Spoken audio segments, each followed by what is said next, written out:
Dios te bendiga, te habla el pastor Alain Baeza y quiero compartir contigo una porción de la palabra de Dios. Te invito a que te suscribas y que des like a este video, lo compartas para que la bendición llegue a otras vidas. Él es la imagen del Dios invisible, el primogénito de toda la creación. Porque por Él fueron creadas todas las cosas, se refiere a Jesucristo. Las que hay en los cielos, las que hay en la tierra, visibles e invisibles, sean tronos, sean dominios, sean principados, sean potestades, todo fue creado por medio de Él y para Él. Y Él es antes de todas las cosas, y todas las cosas en Él subsisten. Y Él es la cabeza del cuerpo, que es ¿quién? La iglesia. El que es el principio, el primogénito de entre los muertos, para que en todo tenga preeminencia, por cuanto agradó al Padre que en Él habitase toda la plenitud. Tengamos unas palabras de oración. Padre, gracias porque en esta hora nos bendices con tu palabra. Te pido que tu iglesia sea edificada en el nombre poderoso de Jesús, catartizados en toda área espiritual. En el nombre de Jesús. Amén, amén. Amén. Gloria a Dios. Usted puede sentarse.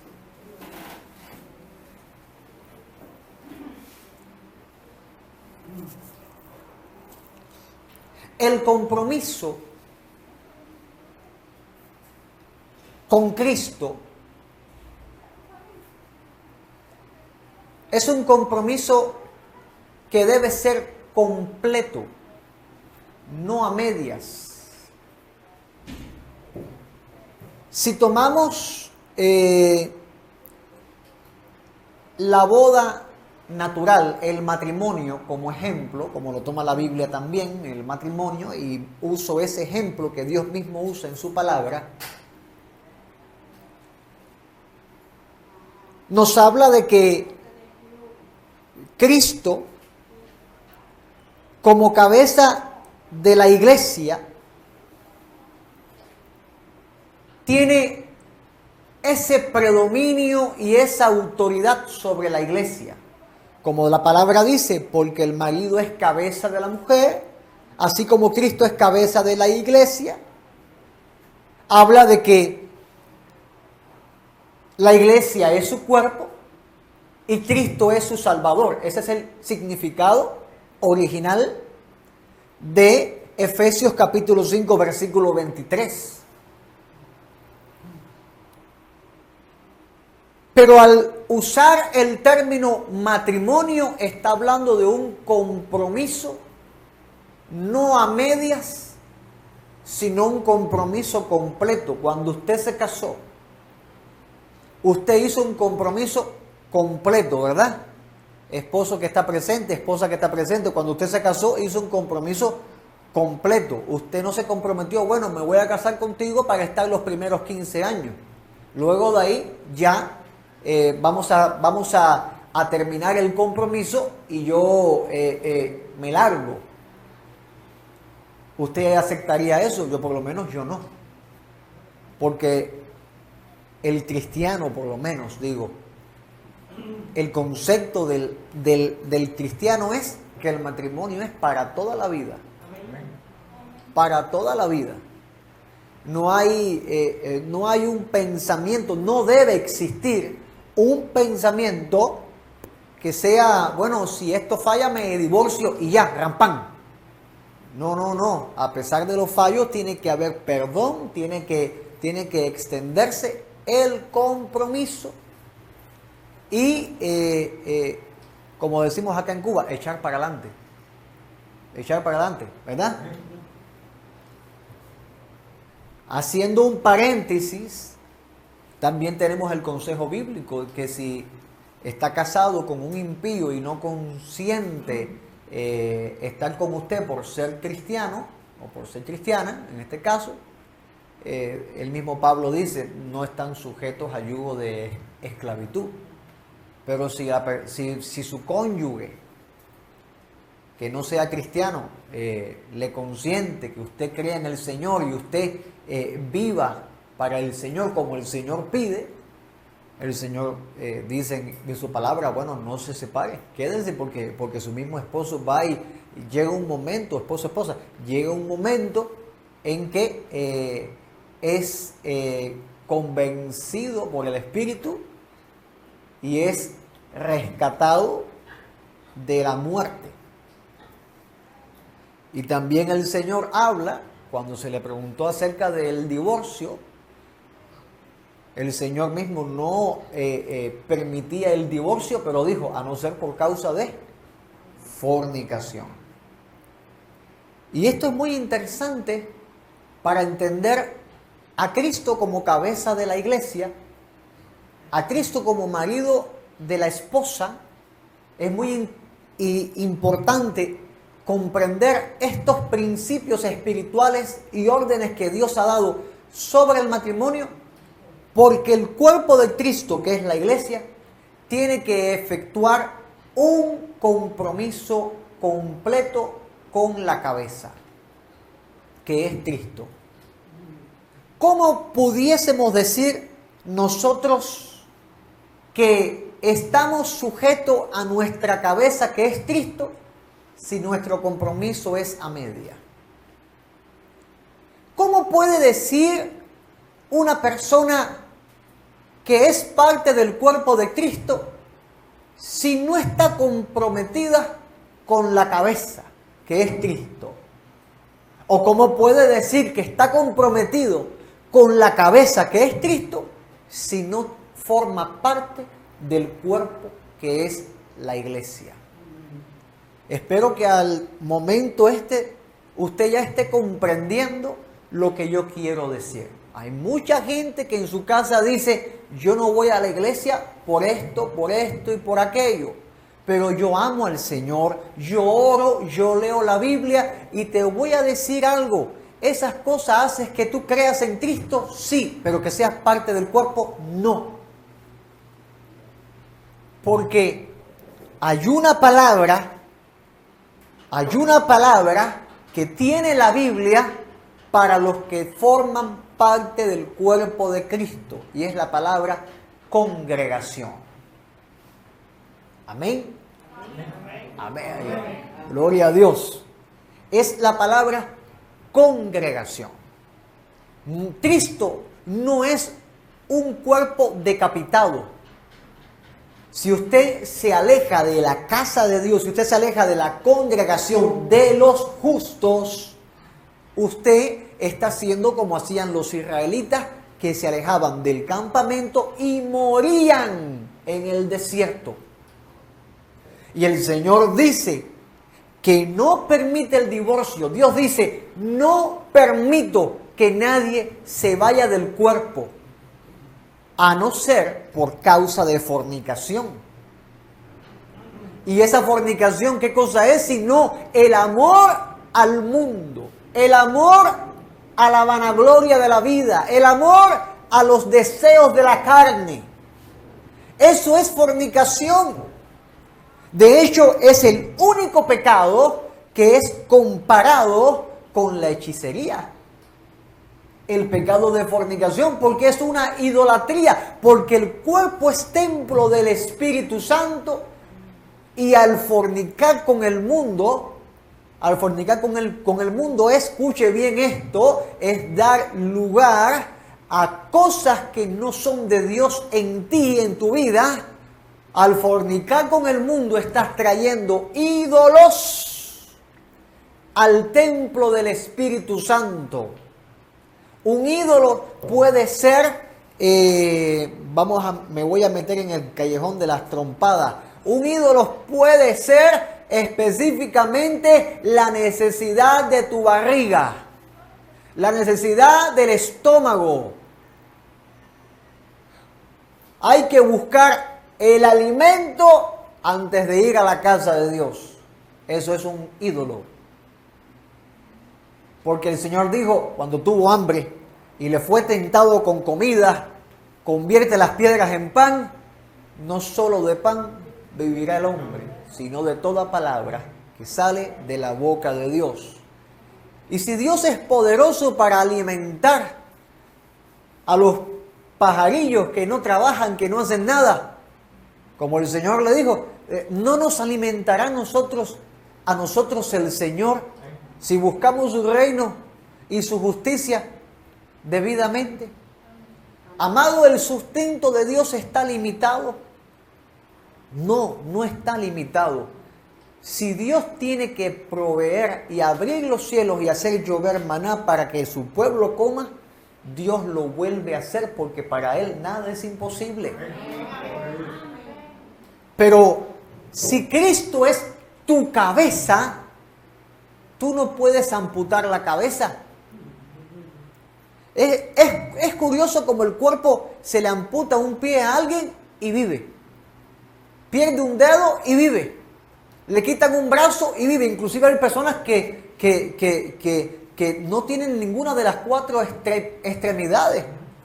Inclusive se quitan órganos y la persona sigue viviendo. Pero si se quita la cabeza, la única parte que si se quita, se acabó la vida en el cuerpo. Por lo tanto, yo sé que usted está pensando, bueno, algún órgano especial se trasplanta. Pero no hay trasplante de cabeza, no existe. Mira que los científicos están luchando, no lo hay. Entonces, no te permitas, cristiano, pueblo de Dios, que te sea trasplantada tu cabeza, que es Cristo. No busques separarte de tu cabeza. Tú dices que Cristo es tu cabeza, la manifestación de tus dichos se ve en tu testimonio, en el cuerpo, en la congregación. ¿Qué tan comprometido está el cristiano con Cristo? Lo vas a ver metido de cabeza en la casa de Dios. Fiel al Señor, pero el testimonio de esa fidelidad se ve en la casa de Dios. Usted no se me ponga bravo, pero mi objetivo es darte el consejo de Dios y más en estos tiempos que son peligrosos y son malos, y usted necesita tener todo el consejo de parte de Dios. Bendito sea del Señor. Y es impactante cómo es que Pablo le escribe a la iglesia de Colosas y le dice, Él es la imagen del Dios invisible. Nuestra cabeza no es cualquier persona, es Dios mismo. Bendito sea el Señor. Él es la imagen del Dios invisible. Y luego dice, el primogénito. El primogénito de toda creación. Y no podemos confundir lo que Pablo está diciendo acá, porque hay doctrinas erróneas que ponen a que Cristo es un ser creado, la primera creación que hizo Dios, dicen algunas doctrinas. Otras dicen el arcángel Miguel o un ángel principal sobre todos los ángeles. Amado, Miguel, el arcángel Miguel es un príncipe. Jesucristo es el Rey de Reyes. No rebajes al Rey a un estado de principado. No rebajemos, la doctrina trata esto, pero ¿por qué dice el primogénito, que significa el primero de toda la creación? Esa palabra primogénito en referencia se está refiriendo al nacimiento santo y virginal que tuvo el Señor cuando Dios le hizo cuerpo, porque se apareció este ángel y le dijo a María, una señorita guardada para el Señor, amante del Señor, buscando el rostro de Dios, porque vemos a su familia, la vemos a ella, vemos cómo Dios se manifestaba en su familia, como Dios hablaba proféticamente. Era gente metida con Dios, caballero. Eran gente metidas como ella con su prima, estaban las dos embarazadas y estaban profetizando y estaban gozosas del trato de Dios. Eran gente que amaba al Señor. Era la protoiglesia viviendo ahí, juntos en esa búsqueda de Dios. Y María, una muchacha muy favorecida, porque Dios se lo dijo, muy favorecida, y puso en ella la semilla, puso en ella la formación del cuerpo santo. Y el Señor tomó forma de hombre, dejó esa majestad gloriosa y tomó forma de hombre. 100% Dios creemos en la doctrina, ¿verdad? Y 100% hombre. Porque cuando nació de una manera virginal, no hubo toque ninguno de hombre, sino que fue un toque exclusivo de Dios. Y el Señor que le preparó cuerpo, el Señor nació y por eso dice primogénito. Y luego vemos también que Él es primogénito de los muertos. Porque si el mismo texto que dice primogénito de toda la creación, luego dice primogénito de los muertos, y antes de Cristo morir, ¿cuántos habían muerto ya? ¿Cuántas generaciones habían muerto? Podría decirse el primogénito de los muertos sería Adán, ¿verdad? Pero no. Luego Cristo muere y dice primogénito de los muertos, Cristo. ¿Por qué? ¿Por qué se le llama primogénito? Porque es la referencia de lugar y posición. Porque el Señor nunca va a tener el segundo lugar, ni nunca va a tener una posición inferior al primer lugar. Porque dice la palabra, para que en todo tenga preeminencia. Cuando el Señor nació de María, se contó espiritualmente el primer nacimiento. ¿Sabe por qué? Porque de Adán y Eva, lo que nació, nacía muerto. Muerto en pecado. Pero cuando nació Cristo, nació vivo, santo y agradable. Y no podemos contar a Adán como el primero nacido, porque Adán fue hecho del polvo de la tierra. El Señor nació, pero nació sin pecado, sin la semilla, sin la herencia pecaminosa. Y fíjate que fue tentado en todo, pero no pecó. Bendito sea el Señor. No pecó, y al entregar su vida, es poderoso nuestro Señor, que Él dice, yo pongo mi vida y la vuelvo a tomar. Nadie puede hacer eso. Nadie puede decir eso. Hay quien se pone hasta en criogenia para huirle a la muerte. ¡Ay, Cristo de la gloria! Todo hombre le es dado vivir una vez, morir y luego al juicio. Dice la palabra de Dios. Morir una sola vez y luego al juicio. Morir y al juicio. Y el Señor dijo, yo pongo mi vida y la vuelvo a tomar. Y puso su vida y venció al aguijón, venció la muerte, venció el sepulcro y resucitó de entre los muertos. ¡Aleluya! El primer resucitado. Ya Lázaro había sido levantado, pero cuando el Señor resucitó, mire, las coronas se arrojaron. El primero, cuando la Biblia dice primogénito, no se refiere a que fue creado por nadie, sino que Él ya existía en Él mismo. Dios existía en sí mismo. Nadie creó a Dios. Primogénito significa, y el mismo texto, mismo Pablo lo explica, Él es el principio, el final, el alfa y la omega. Bendito sea el Señor, para que Él tenga la preeminencia. Y nosotros como iglesia tenemos que vivir sabiendo y dando la preeminencia a nuestro Señor. ¿En qué? En toda nuestra vida. Amén.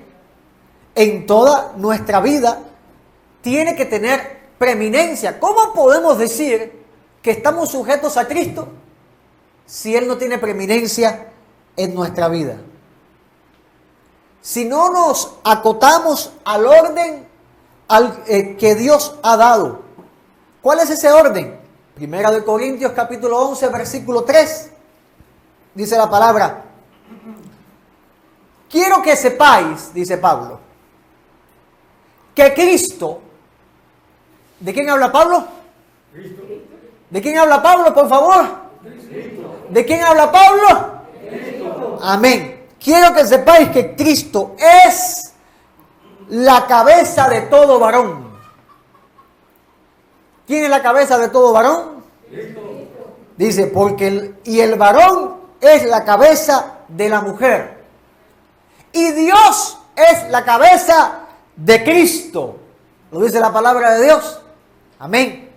O sea que el mismo Señor nos enseña el orden de sujetarnos. Cuando el Señor se manifestó en carne, ¿a quién se sujetaba?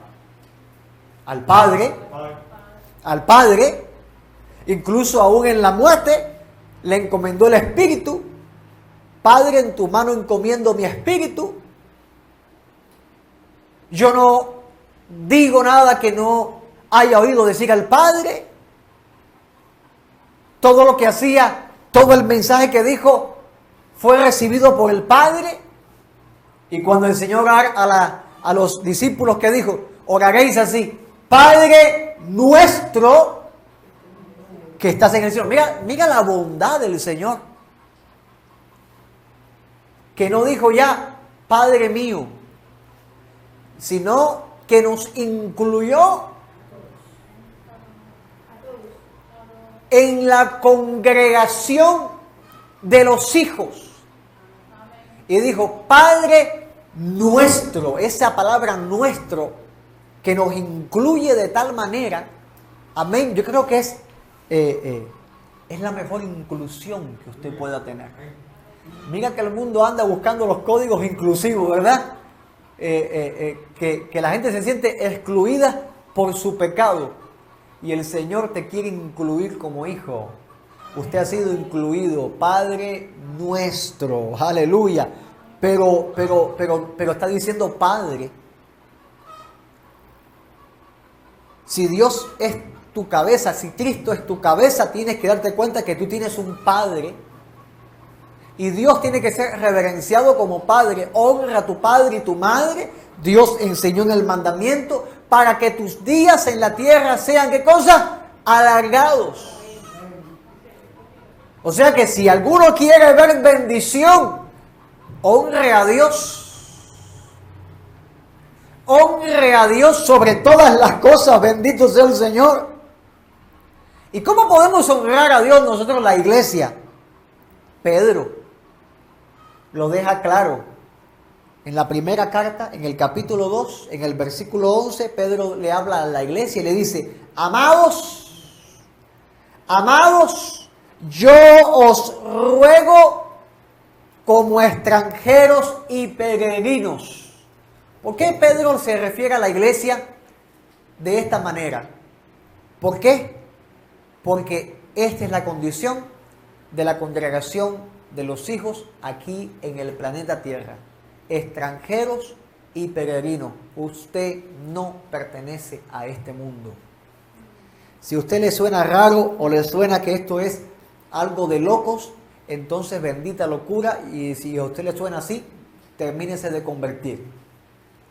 Pero el que está convertido sabe que no pertenece a este mundo y está esperando la parucía, el jarpazo, el arrebatamiento. Está esperando que el Salvador venga y mande a esos ángeles suyos y que seamos arrancados de este mundo para recibir al Señor en el aire. Eso es lo que yo espero cada día. Bendito sea el Señor. Y dice Pablo, yo les ruego a ustedes que están como extranjeros, que son peregrinos, que vamos por esta vida como un peregrinaje, pero no somos de acá, nuestra ciudadanía no es acá, es en la celestial. Que os abstengáis. Mira esto. ¿Qué palabra más interesante usa Pedro acá? Que os abstengáis de los deseos carnales que batallan contra el alma. O sea que tú puedes no abstenerte del pecado. Tú puedes participar del pecado. Tú puedes gustar de las diabólicas delicias del pecado, que a la carne le gustan, pero las aborrece el Espíritu de Dios.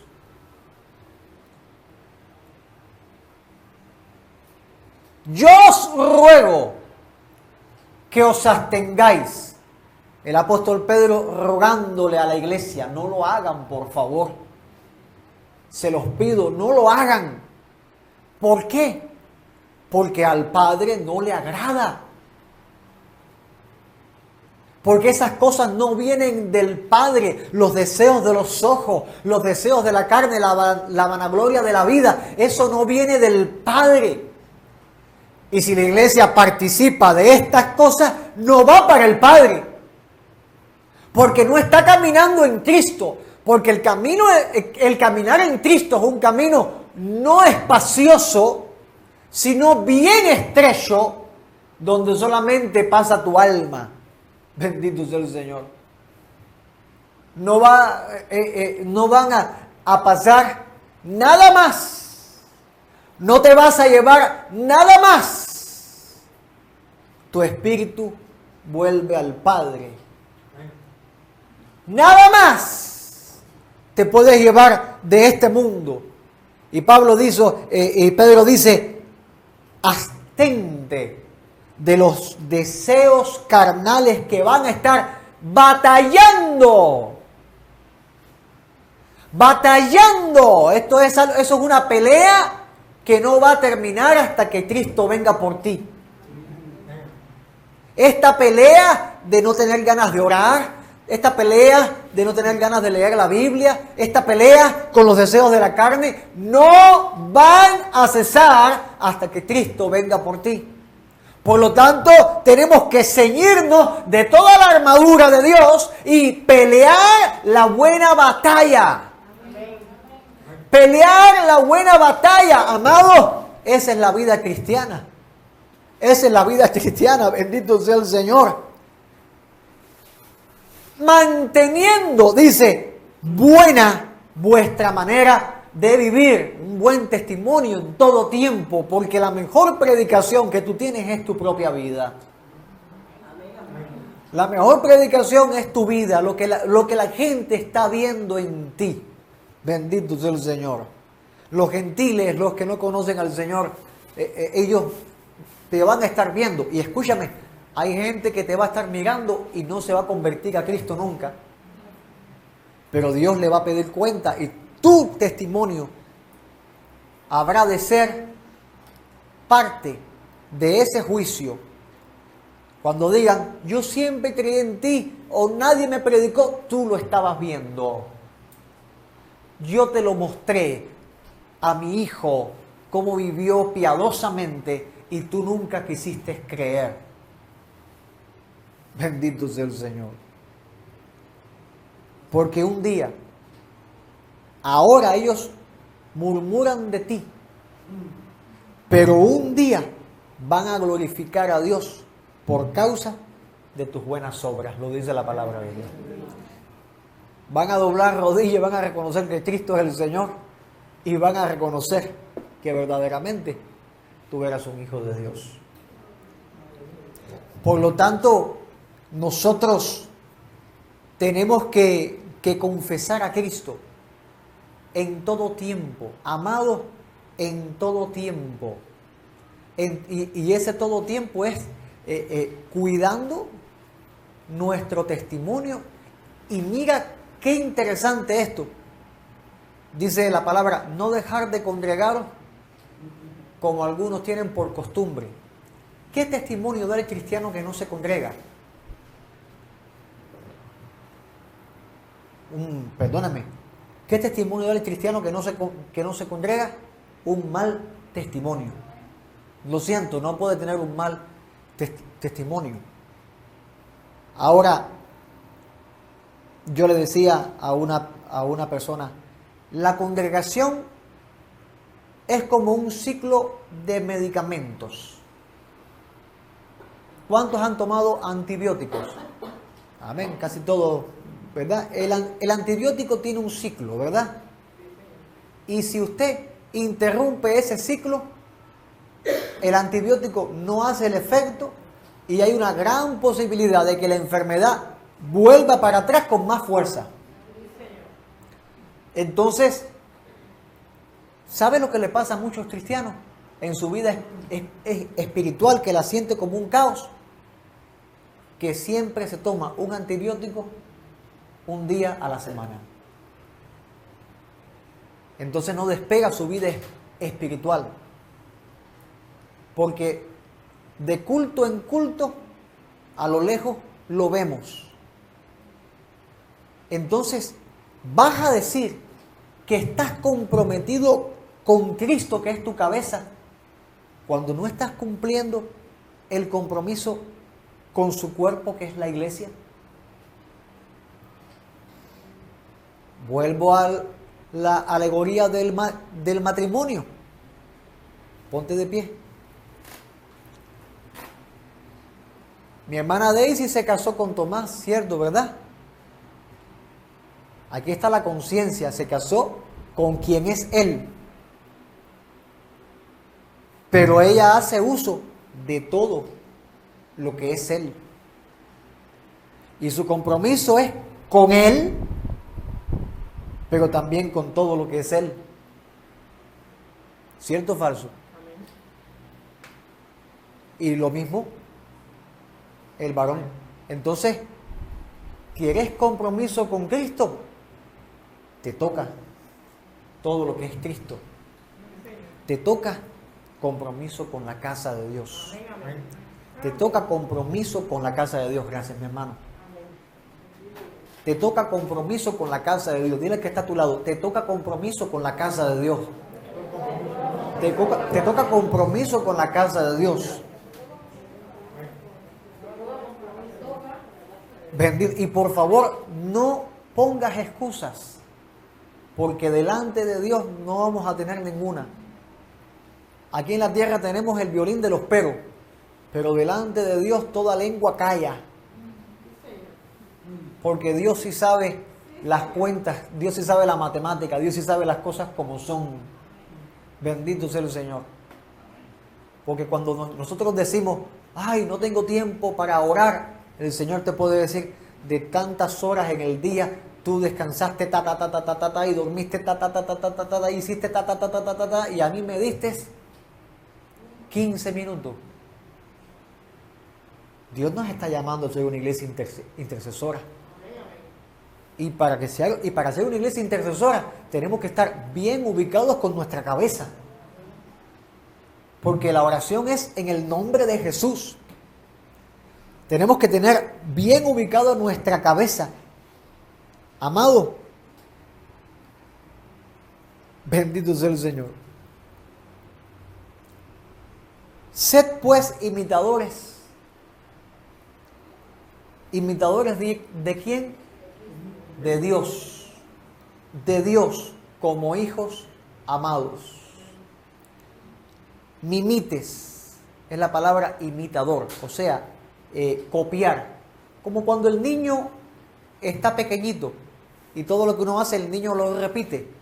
Así tenemos que hacer nosotros, repetir conforme a lo que Dios nos muestra, nos manda. ¿Y cómo podemos hacer esa imitación?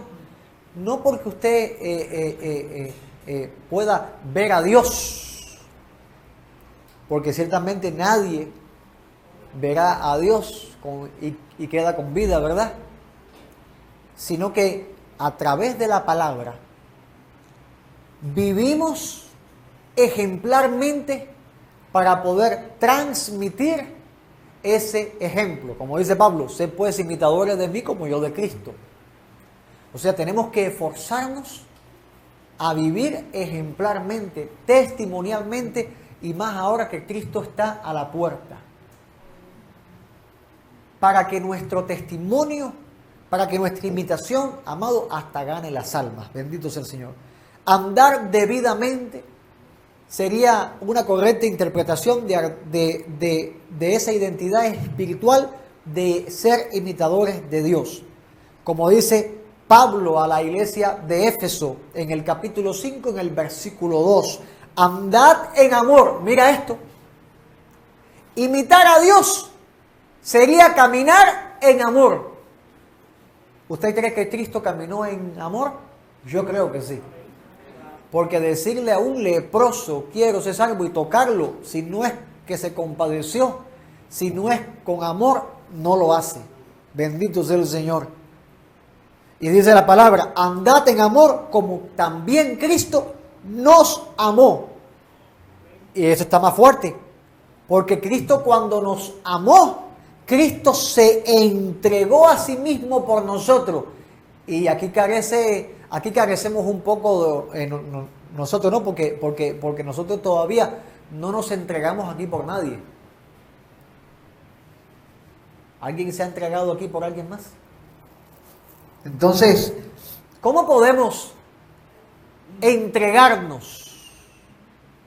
Amado, que nuestra vida ya no nos pertenezca más y seamos del Señor. Significa que si alguno ve a un hermano tener una necesidad y cierra contra él su corazón, eso es no estar entregado a Dios. Significa que estar entregado a Dios es, como dice el Señor, si alguien te pone una carga por 1 milla, se la lleva a 2. Si te pide algo, se lo das. Si te quita el abrigo, le das también la capa. Si te golpea en una mejilla, le ofreces la otra. Si ves a tu hermano tener necesidad y tú tienes la capacidad de poder ayudarlo, lo haces. Eso significa andar en amor. No significa que tú vas a poder morir por alguien y esa persona sea salva. No, ese es un sacrificio único. Pero se llama a que si quieres tener cabeza, tienes que estar comprometido con el cuerpo. Y ese compromiso es andar en amor, imitando a Dios, andando en amor. Aleluya, como ofrenda. Eso es ofrenda, sacrificio y olor fragante, porque eso fue lo que hizo Cristo. Fue un sacrificio y olor fragante delante de Dios. Por lo tanto, nuestras obras de amor han de ser agradables delante de Dios. Porque ahora, entre nos, ¿de qué nos sirve ser una iglesia intercesora si no hay un verdadero amor en la casa de Dios? ¿De qué me sirve decirte yo voy a estar orando por ti? Pero si te veo que no puedes venir porque no tienes zapatos y yo tengo 2, yo no puedo darte 1, porque quien da lo que tiene a pedir se queda, como dice el mundo. Eso no es lo que dice Dios. Tengo 2 pares, mi hermano tiene necesidad, yo le doy un par de zapatos. ¿Se entiende esto? ¿Se entiende esto? Mi hermano, estoy orando por ti. Ay, es que en mi casa no tengo arroz. Yo voy a orar por ti, pero mira, ven para darte una latica para que puedas comer. ¿Entiendes lo que estoy diciendo? Bendito sea el Señor. Yo espero que logren entender lo que estoy diciendo. Establecer la diferencia, amado. Compromiso con la cabeza, comprometidos con el cuerpo, es marcar la diferencia. Y Pablo le dice a la iglesia que no seamos participantes con el mundo. Que no seamos igual que el mundo. ¿Tú sabes lo que hace el mundo? Lo ponen hasta en sus eslogan. Lo mío primero. Lo mío primero. Mira qué cosa. ¿Usted no ha comprado las habitas cubanenses? Lo mío primero. Ese es el mundo. Ese es el mundo. Basta solamente saber en una cola del pollo para que veas cómo se arma la fajazón hasta en las peleas, hasta entre los mismos vecinos de años. Porque no creen en nadie, ¿verdad? Luchando por la comida. Ah, pero si Dios estuviera en el corazón de cada uno. Pero el mundo no puede compartir. El mundo no puede dar lo que no tiene. Pero la iglesia, si está sujeta a su marido, si la iglesia está sujeta a su marido, van a recibir la provisión. Porque si el Señor manda a que el esposo provea para su casa, y el Señor dice que el que no provea para su casa es peor que un impío y ha negado la fe, entonces Dios mismo es un proveedor fiel. Porque si Dios manda que se provea, Dios no va a proveer. Dios, no, sí, no, sí, sí. Él mismo se llama Jireh, el proveedor. O sea que Dios no va a dejar que falte la provisión, pero la esposa tiene que estar sujeta al marido. La esposa tiene que estar sujeta al marido. Vuelvo al texto que dije al principio: buscad el reino de Dios y su justicia. La esposa tiene que estar sujeta al marido. La iglesia está sujeta a Cristo. Es lo que dice Pablo en el versículo 24 de Efesios capítulo 5. Por lo tanto, esa sujeción nos garantiza la provisión. Y si tú quieres la provisión de parte de Dios, tienes que vivir en la sujeción. ¿Cuántos dicen amén? Amén. Bendito sea el Señor. Ahora yo me estaba sorprendiendo, decía: Dios mío, qué rápido pasa el tiempo, ya son las 50 y aún tengo unas cuantas cosas. Por lo tanto, para estar sujetos, tenemos que estar apartados para el Señor. Y esa es la consagración. Una iglesia consagrada es una iglesia que está comprometida con la cabeza, con Cristo. Una iglesia consagrada, amado, esto es lo que está faltando en mucha gente. Consagración. Una iglesia apartada para el Señor. ¿Acaso no dice la palabra de Dios? Por tanto, dejará el hombre a su padre y a su madre y se unirá a su mujer y serán una sola carne. ¿Acaso no somos un solo cuerpo en Cristo? Pero hay que dejar a la madre y el padre. ¿Sabe qué significa? Que si vienes a Cristo, ya no eres del mundo, dejaste el mundo. Y ahora eres un solo cuerpo en Cristo. Un solo cuerpo en Cristo. Y el Señor dice: si alguno viene en pos de mí, si alguno quiere ser parte de este cuerpo, tiene que dejar el mundo. Tiene que abandonar su viejo yo, su vieja vida. Palabras textuales de Cristo: niéguese a sí mismo. Niéguese a sí mismo. Esto es consagración. Esto es santidad. Niéguese a sí mismo. Tome su cruz cada día y sígame. O sea que el llamado al compromiso es muy importante. Porque hay muchos que lo siguen, pero no son discípulos. Con tristeza digo, hay muchos en la iglesia y no son cristianos.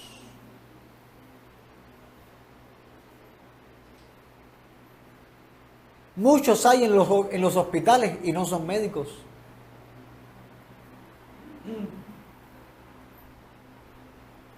La frase que me encanta decir, ¿verdad? El hecho de que estés en un garaje no te hace mecánico, ni mucho menos carro. Por lo tanto, para ser discípulos hay que comprometerse con la cabeza, pero también con el cuerpo. Porque se lo estaba diciendo a un grupo congregados que tenían que seguirle en todo momento.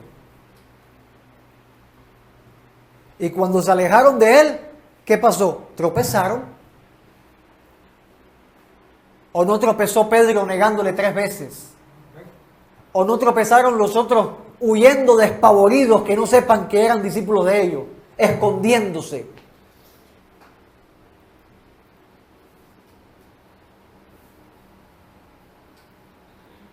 Por lo tanto, yo creo que es mejor tener al Señor como fundamento y no como roca de tropiezo. Si tú quieres ser su discípulo, tienes que comprometerte con el cuerpo. Compromiso con la que yo creo en ti, Señor Jesús. Tú eres mi cabeza. ¿Y dónde está el cuerpo? ¿Dónde está tu asistencia al cuerpo? Asistencia fiel. Ojo, ojo, el medicamento, la dosis exacta, no puede fallar. Tú necesitas, cristiano, no fallar en la asistencia a la casa de Dios, porque eso es compromiso con Dios. A no ser que estés comprometido contigo mismo y tú planifiques tu ida a la casa de Dios. Tú no tienes derecho ni autoridad a planificar tu asistencia a la casa de Dios. ¿Sabe una cosa? En la iglesia, en la iglesia no existe la democracia. Tantas manifestaciones que hay están luchando y gritando libertad, libertad, luchando porque haya una democracia. Quieren votar, quieren hacer esto, quieren hacer lo otro. ¿Quiere que yo les diga una cosa? Ellos podrán alcanzar su democracia. La iglesia no tiene democracia. ¿Sabe lo que significa democracia? Rebeldía. Concepto del diccionario: democracia, doctrina política en favor del sistema de gobierno en que el pueblo ejerce la soberanía mediante la elección libre de sus dirigentes. ¿Sabe cuándo hubo democracia en la Biblia? Cuando el pueblo le dijo al profeta: queremos un rey. Ellos tenían a Dios como gobernante, vivían una teocracia. Dios mandaba al pueblo a través de su profeta, a través de su juez, Samuel. Y el pueblo dijo: queremos un rey. Y Dios dijo: ojo, si piden rey, esto es lo que viene. Queremos un rey. Queremos elegir. ¿Por qué siempre Dios sale? Le dijeron tirano a Dios. Llamaron dictadura. Estoy hablando en términos que todos ustedes están sabrosos en esto ya. Llamaron dictadura al reino de Dios. Y Dios dijo: ok, me aparto. Ahí tienen rey. Y hasta el sol de hoy se la han pasado invocando y con problemas debajo del cielo. Hasta el sol de hoy, por quitar a Dios, por entablar una democracia. En la iglesia no hay democracia. Cristo es la cabeza. Aquí no hay elecciones, aquí no hay votaciones. No, Cristo es la cabeza y lo que el Espíritu Santo diga, eso es y punto. Y si no te gusta, amado, si no te gusta, no eres parte de la iglesia. Porque el que es de Cristo está conforme. Cristo es mi rey, Cristo es mi cabeza, Cristo es mi marido. Y lo que el esposo diga se hace y punto. Eso es la iglesia. Eso es estar bajo la autoridad de Cristo. Y mira qué bonito lo pone Pablo. Porque no permito, dice Pablo, a la mujer enseñar ni ejercer dominio. Eso es lo que dice Pablo. Yo sé que este texto a muchas mujeres no les gustan. No permito enseñar ni ejercer dominio sobre el hombre, sino estar en silencio, lo que dice Pablo. Y yo capto completamente este texto.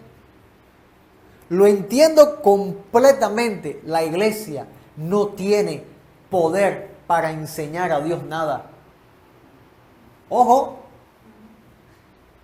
Job dice, ¿enseñará a Dios a alguien sabiduría? Nadie. Dios dice, nadie me puede enseñar. Entonces, sometámonos bajo el dominio de Dios. Dios dice, no permito a la mujer ejercer dominio sobre el hombre. Nadie puede dominar a Cristo. Él nos tiene dominado a nosotros. Bendito sea el Señor. Yo compartía el domingo pasado en la iglesia donde estaba ministrando y yo les decía, puede ser que la gente se aleje de Cristo, se desconecte del cuerpo, se va lejos del Salvador, pero no se va lejos del Señor. Porque el día que Dios lo llama a juicio, esa persona por negar a Cristo se perdió, pero va a verse delante de Dios en juicio. O sea que el cristiano que se aparta se aleja de la salvación, pero no se aleja del señorío jamás. Bendito sea el Señor. Por lo tanto, nosotros que estamos en Cristo, nos conviene estar sometidos bajo la autoridad de Cristo. Tú no te mandas, dile que está a tu lado, tú no te mandas, por favor. Dile, no te atrevas a mandar. No, tú no te mandas. Mira, yo te lo aconsejo, no te mandes en los días que yo me planifico para ir a la iglesia, no lo hagas. Porque Satanás sabe cómo hacerte tropezar. Satanás sabe cómo en los días de culto te llega el dolor, te llega la visita, te llega todo lo que tiene que mandarte para alejarte de la casa de Dios. Pero si tú no te mandas, si tú tienes una cabeza y esa cabeza es tu Señor, te niegas a ti mismo y el día que te llegó la visita, lo siento, yo tengo que ir para la iglesia. Vamos conmigo. Suena descortés, suena feo, pero mira que es educativo, es el cinto para la familia. Es el cinto para los vecinos, es el cinto para la visita, porque van a decir, ellos tienen culto y no se puede ir para allá porque ellos van a estar para la iglesia y te van a respetar como cristiano. Pero al mismo tiempo tú vas a estar diciendo a los cielos, al mundo espiritual, yo no me mando. Me manda Cristo y a Él el primer lugar, a Él la gloria, a Él el honor. Una iglesia que se aparta para Cristo. Una iglesia que se aparta para Cristo. Una iglesia que se goza con tener cabeza. Una iglesia que niega a padre y madre para seguir a Cristo. Una iglesia que niega a hijos para seguir a Cristo. Una iglesia que se deja inclusive a sí mismo para tomar la cruz y decir, Señor, voy en pos de ti y no me voy a detener. Aleluya. Esa es la iglesia que está comprometida con la cabeza. Esa es la iglesia, que su compromiso es un gozo. Aleluya. Esa es la iglesia que es perfeccionada y va alcanzando el reino, el objetivo, el propósito, el plan a lo que Dios te llamó. Esa es la iglesia que busca agradar al Señor sobre todas las cosas. Puestos de pie, vamos a hacer una oración. Aleluya. Gloria a Dios. Bendito sea el Señor. Lo que tú padeces no es algo tuyo propio, sino que ese padecimiento se va cumpliendo a través de todos tus hermanos en todo el mundo. Tú no eres la única persona que está llevando la cruz. Hay muchos y muchos hijos que también están negándose a sí mismos y llevando la cruz. Pero la pregunta en esta mañana es, ¿estás dispuesto a negarte a ti mismo y entregarle las riendas de tu vida, entregarle el timón de tu barco, rendir tu vida al Señor y decir, Padre, me voy a comprometer contigo y con tu iglesia, tu cuerpo? Porque si eres parte del cuerpo, tienes que estar integrado completamente. Porque Dios te quiere usar, Dios te quiere bendecir, Dios quiere hacer de ti mucho más de lo que ya ha hecho. Dios quiere hacer en ti, Dios quiere usarte. Pero hay un paso muy importante para ser usado y es la fidelidad. No te dejes de congregarte, dice el Señor. No te dejes de congregar. No dejes que el miedo o la preocupación te quite la bendición de estar en la casa de Dios. ¿Van a haber adversidades para congregarte? Sí. ¿Van a haber dificultades a la hora de venir a la iglesia? Sí. Pero el cristiano que tiene puesta la armadura y tiene la espada del Espíritu, ha de pelear para esforzarse y venir a la casa de Dios. ¿Por qué? Porque es lo que agrada a nuestra cabeza, es lo que agrada al Señor Jesucristo, es lo que agrada a nuestro Padre. No dejéis de congregaros, como algunos tienen por costumbre. Qué tristeza esto, ¿verdad? Que algunos se acostumbran a faltar. Pero rompe tú con las costumbres viejas y dile: Señor, yo quiero ser un hijo comprometido, un cuerpo comprometido. En el nombre poderoso de Jesús. Padre, oro en el nombre de Jesús para que los trabajos no sean estorbo en la vida espiritual de tus hijos. En el nombre de Jesús. Mira, si te comprometes con Dios, hasta podrías perder el trabajo. Y a lo mejor Dios lo permite para cambiarte para algo más cómodo. Pero que no haya nada que se interponga entre tú y el Señor. En el nombre de Jesús. En el nombre de Jesús. Alza tus manos y vamos a cantar al Señor. Tu fidelidad is so great, es grande. Tu fidelidad